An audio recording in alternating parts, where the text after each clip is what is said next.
A ver, Sigfrido, ¿cómo describirías tu trabajo al interior de la Asamblea Legislativa? Yo quiero recordar algunas frases que fueron famosas en su momento, ¿no? A ver, voy a recordar una. La Asamblea Legislativa no es institución de beneficencia. También te tocó dar fe de que Ciro Cruz Cepeda no andaba ebrio, la vez anterior que todo el mundo pensó que andaba ebrio y que para la mayoría sigue siendo así. Cuando dijiste también de repente, mire, yo no voy a combatir a los corruptos, se tienen que salir solos de la Asamblea Legislativa. Una parte que la gente la vio muy bien es cuando tú hiciste público también todas las plazas que estaban en la Asamblea Legislativa, que eran más de 1.600, si mal no recuerdo, de los sueldos y sobresueldos que habían ahí en la Asamblea Legislativa. Bueno, esto, ¿cómo lo ves ahora? ¿Complicado el inicio, el arranque de tu administración como presidente de la Asamblea Legislativa? Cuando llegamos a la presidencia, evidentemente habían tremendos retos, grandes expectativas, porque por años al FMLN se le había negado ese derecho ganado en las urnas, derecho ganado con el respaldo de cientos de miles de... Derecho de tomar la presidencia de la Asamblea. Sí, absolutamente, claro. Y siempre había una especie de confabulación para que nadie del FMLN pudiese dirigir la Asamblea. ¿Y cómo se rompe eso? Pues se rompe porque a partir del 2009 se da una situación de recomposición de fuerzas políticas.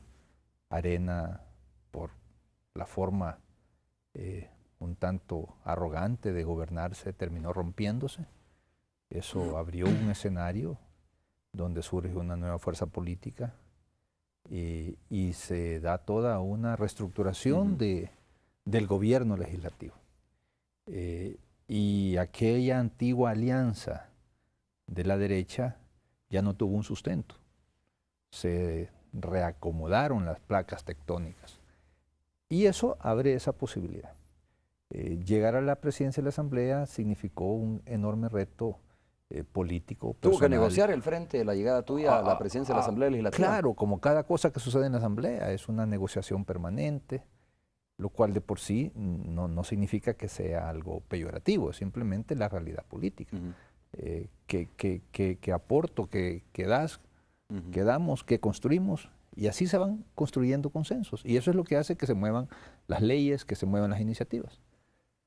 Bueno, era un enorme reto, como repito, y además, por supuesto, porque siendo la primera vez que un representante del FMLN asume ese cargo tan pues, honroso y distinguido, y además con esa enorme responsabilidad, las expectativas han sido mayúsculas. Yo creo que después de casi 12 meses, porque la otra semana cumpliremos un año de ese 1 de febrero, yo puedo decir con toda satisfacción que nos hemos empeñado en nuestro trabajo, que hemos avanzado en las 3 grandes líneas que yo le planteé al país al momento de tomar posesión como presidente. Primero, una agenda legislativa intensa y al servicio de los intereses de las grandes mayorías. En apenas 12 meses, Romeo, esta Asamblea ha sacado adelante proyectos de ley que estuvieron durmiendo años. Pero esa es una promesa que puede hacer el presidente, pero no depende del presidente de la Asamblea Legislativa, ¿no? O sea, ahí se configura, digamos, es decir, viabilizar una ley en la Asamblea Legislativa depende de la voluntad de todos los partidos políticos. Absolutamente, pero tiene mucho que ver el empeño que se pone desde la presidencia para procurar esos acercamientos, esos consensos, el generar los espacios, el buscar que las partes cedan para llegar a un entendimiento. O sea, la figura de la presidencia juega un papel político. ¿Por qué la Asamblea Legislativa sigue teniendo una mala evaluación de parte de los salvadoreños y salvadoreñas a pesar de estos esfuerzos que tú dices que deberían de tener una mejor evaluación, ¿no? Una mejor calificación de la población salvadoreña? Mira, la última encuesta de la UCA refiere a la Asamblea Legislativa casi al sótano de la tabla de posiciones. Sí, todavía existe una situación derivada del papel que por años jugó la Asamblea Legislativa. O sea, hay todavía un efecto inercial. También hay que decirlo de que la Asamblea Legislativa de El Salvador no está en una situación distinta a la que está en la mayoría de los congresos de toda América Latina. Yo acabo de estar en Chile, por ejemplo. Desde afuera, Chile se ve como una democracia que ha avanzado mucho, sus instituciones se ven muy respetables. pero el Congreso chileno tiene una muy baja aceptación. Los partidos políticos chilenos tienen una bajísima aceptación. O sea, este es un fenómeno más latinoamericano y hasta cierto punto global, pero no debe ser eso excusa para no corregir los problemas que tenemos acá. Oiga, si la Asamblea Legislativa tenía como propósito, por ejemplo, a ver, como tú dices, tratar de aprobar leyes que beneficiaran, que se abrieran más, que fuera más transparente, y fuera más incluyente, ¿no? Existe, bueno, no es una percepción, es una realidad. Desde la misma Asamblea Legislativa no se suavizaron, por ejemplo, los candados para que la gente independiente o los candidatos independientes pudiesen optar de una manera más igualitaria en las próximas elecciones. Por supuesto que se suavizaron. Primero, se acató una disposición de la Sala de lo Constitucional, porque si hay algo que ha caracterizado a la Asamblea es su respeto por la ley, por el Estado de Derecho. Se hizo una primera ley que luego fue reducida en cuanto a exigencias. Recuerdo que se aprobó esta segunda versión allá por el mes de agosto, donde prácticamente se minimizaron los requisitos.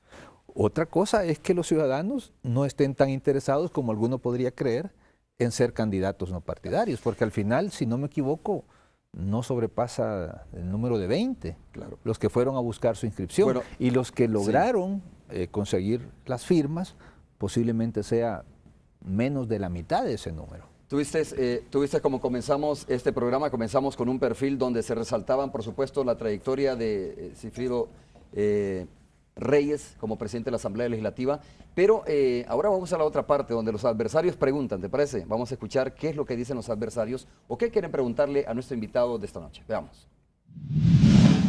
Usted y los demás diputados en la Asamblea Legislativa son los responsables de que todos los salvadoreños tengamos los mismos derechos que de acuerdo a la Constitución en el artículo 3 nos posee.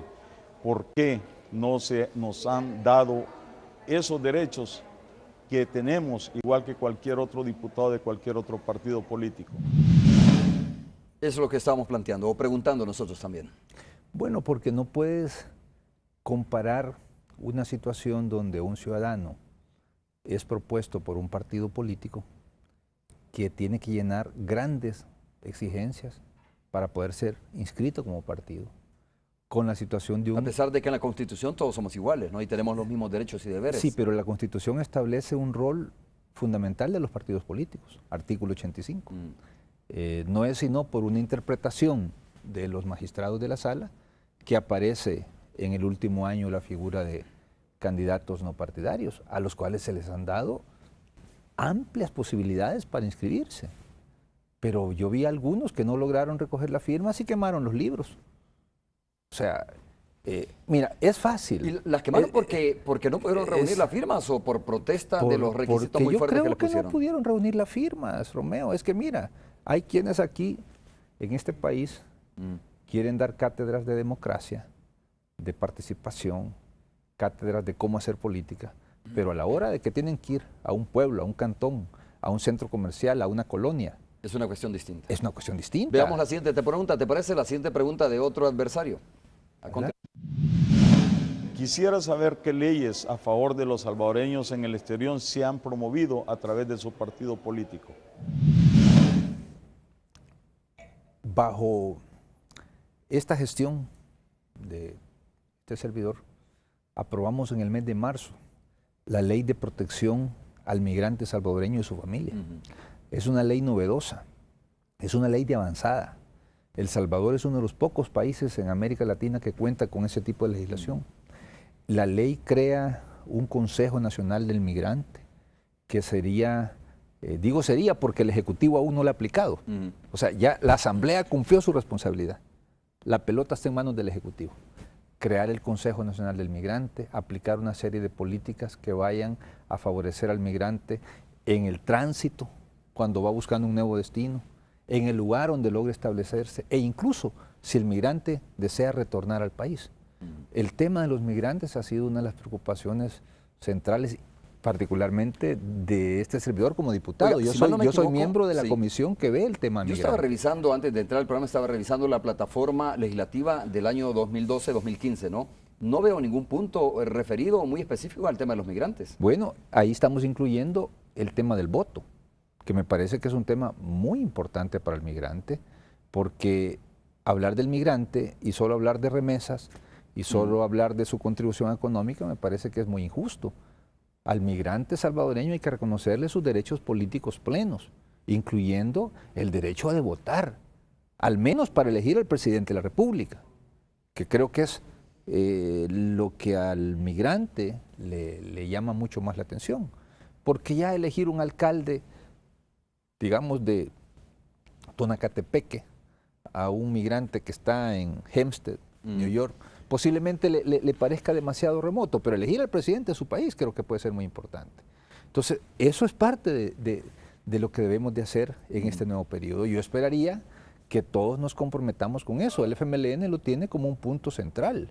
Incluso ya en esta legislatura hemos planteado modalidades para que el migrante pueda hacer efectivo su voto a través del correo. El correo es algo que en Estados Unidos, en los países desarrollados, funciona de una manera muy eficiente. Entonces, es voluntad política.